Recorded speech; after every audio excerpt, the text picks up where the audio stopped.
सभी यूट्यूबर के मेरे जितने भी दर्शक हैं उनको सादर नमस्कार। आज आपके लिए मैं दूनागिरी क्षेत्र की एक वीडियो लेके आया हूँ। ये जो पहाड़ दिख रहा पहला वाला जो दिखा, ये पांडकोली का पहाड़ है। ये जो अब दिख रहा है ये भटकोट का पहाड़ है, जो अल्मोड़ा ज़िले की सबसे ऊंची चोटी है भटकोट। ये ठीक दूनागिरी के सामने पूरब दिशा की तरफ है। ये पांडकोली का पहाड़ है, ऐसा माना जाता है और कहते भी हैं कि यहाँ पांडव अज्ञातवास में रहे। इस बात की पुष्टि आप स्वयं कर लें कि पांडव रहे नहीं रहे, लेकिन एक किंवदंती है कि यहाँ पांडव रहे थे। और ये भटकोट का पहाड़ है। कोसी जो नदी है उसका उद्गम क्षेत्र है ये। इसके इस तरफ जो दृश्य दिखाई दे रहा है, यहाँ से गगास नदी निकलती है और इस भटकोट के पीछे की तरफ पिनाथ यानी कौशानी का क्षेत्र है, और जहाँ से कोसी नदी निकलती है, यानी ये उद्गम क्षेत्र है दो नदियों का, कोसी और गगास का। इसकी जड़ में, ये पांडकोली की जड़ में कुकुरछिना है और इसी के पास महाअवतार बाबा जी की गुफा भी है। महाअवतार बाबा जी परमहंस योगानंद के जो गुरु जी रहे थे, लाहिड़ी जी, उनकी गुफा, उनको दिव्य ज्ञान प्राप्त हुआ था। बड़ा मनोहारी दृश्य। और ये नायल गांव, दूनागिरी क्षेत्र का नायल गांव दिख रहा है, जो दूनागिरी का सेंटर भी है। और ये जो आपको बिल्डिंग दिखाई दे रही है, ये अंग्रेज़ का बंगला है। दूनागिरी क्षेत्र जब आज़ाद नहीं हुआ था तो पूरा अंग्रेज़ का था, एक अंग्रेज़ का। और ये टी स्टेट था, जैसे कौसानी, लोध, दूनागिरी, ये टी स्टेट थे। ये उसका अपना मकान है जो पिछले 200 साल से बिल्कुल बरकरार बना हुआ है और कहीं से भी कहीं तक इसको खरोंच भी नहीं आई है। अभी ये उद्यान विभाग के अधीन है और ये बड़ा मनोहारी है। इसमें सीलन से बचने का भी प्रावधान अंग्रेज़ द्वारा किया गया है, आप देख रहे हैं। और अभी कुछ सामान उस अंग्रेज़ का यहाँ पर रखा हुआ है, जिसमें उसका डाइनिंग टेबल, हैंगर, शीशा आदि आदि है। हालांकि ये उद्यान विभाग के अधीन है, अधिक बंद रहता है, उनकी नई बिल्डिंग बन चुकी है। और ठीक इसके इधर, इसके सामने भटकोट और पांडकोली का पहाड़ है। और इसके दाईं तरफ GIC दूनागिरी का स्कूल है, राजकीय इंटर कॉलेज दूनागिरी। बीच में एक रास्ता है जो नायल गांव को जाता है। ये स्कूल का मनोहारी दृश्य दिख रहा है, राजकीय इंटर कॉलेज दूनागिरी का।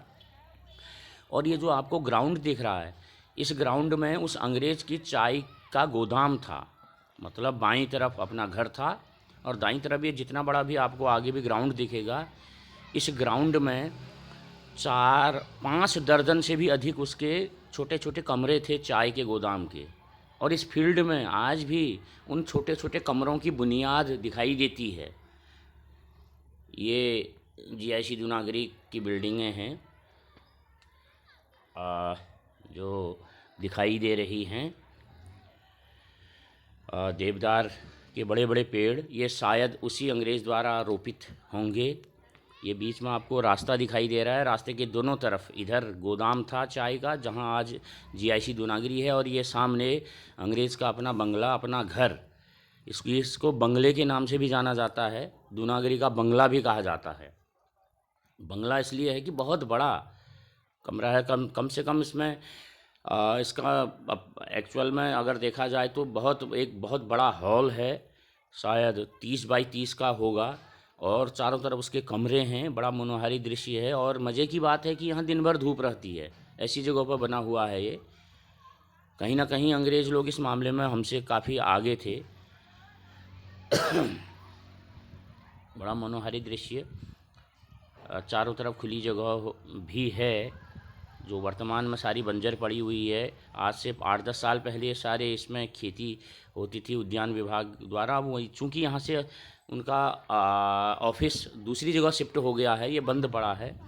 ये जो आपको ग्राउंड दिख रहा है GIC दूनागिरी का, इस ग्राउंड में 60 कमरों की एक बिल्डिंग थी पूरे ग्राउंड में, जो अंग्रेज़ का चाय का गोदाम होता था। वर्तमान में जो दूनागरी क्षेत्र है वो उस अंग्रेज़ का टी स्टेट था, चाय का उद्यान था, पूरा अंग्रेज़ के अधीन था। और 1950 में वो भारत सरकार को इस क्षेत्र को बेच करके इंग्लैंड चला गया, उसके वारिस जो थे यहाँ। ये आपको जीआईसी दूनागरी की बिल्डिंगें दिख रही हैं। ये मिड डे मील का कमरा है, रास्ते से लगा हुआ। इस फील्ड में जो आपको फील्ड दिखाई दे रहा है, इस फील्ड में उसके 60 छोटे छोटे कमरों का गोदाम था चाय का, जहाँ अभी बच्चे खेल रहे हैं इंटरवल के टाइम पे। देवदार के पेड़ों के सुरम्य स्थल में बसा हुआ। और ठीक इसके नीचे दूनागरी का प्राइमरी स्कूल भी है, यानी इंटर कॉलेज और प्राइमरी एक ही कैंपस में है। इस फील्ड में कभी इसका अतीत रहा है, इस इतिहास गवाह है कि इस फील्ड में उस अंग्रेज़ के चाय का गोदाम था, जिसमें अपने चाय पत्तियों को इकट्ठा करके फिर बाद में आगे सप्लाई करता था। और फाउंडेशन बुनियाद उन कमरों की आज भी इस में दिखाई देती है, इस फील्ड में। बाद में ये फील्ड स्कूल स्थापित हुआ। दूनागरी क्षेत्र में जब 1950 में वो इसको भारत सरकार को बेच के यहाँ से चला गया, तो भारत सरकार ने इसको ख़रीदा और इस क्षेत्र में कॉलोनाइजेशन यानी यहाँ स्वतंत्रता संग्राम सेनानियों को बसाया गया। और आज़ाद हिंद फौज के सैनिकों को भी 100 नाली के प्लॉट दे करके उन्हें बसाया गया।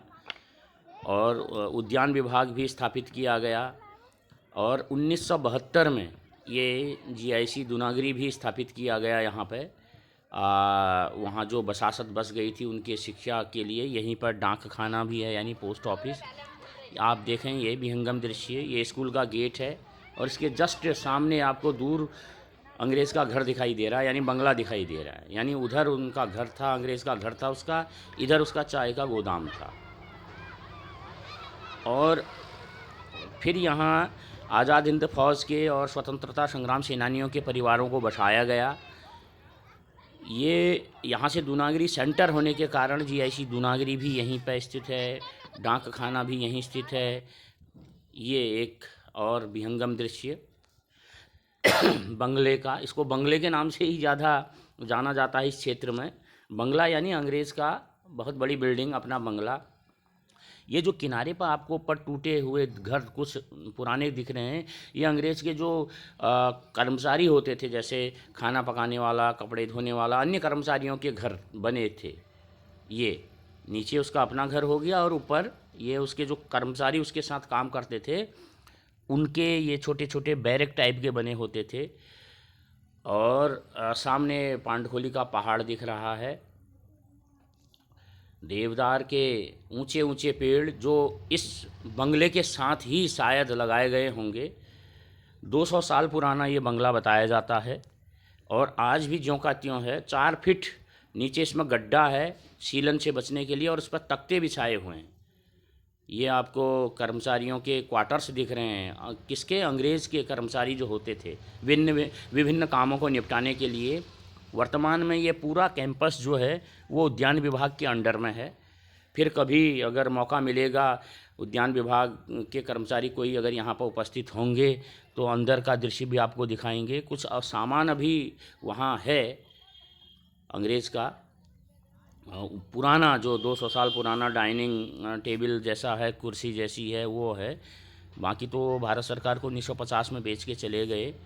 और भारत सरकार ने यहाँ अलग अलग जगहों से जो हमारे स्वतंत्रता संग्राम सेनानी थे, जिन्होंने अपना बहुमूल्य योगदान दिया इस देश को आज़ाद करने में, उनको बसाया गया।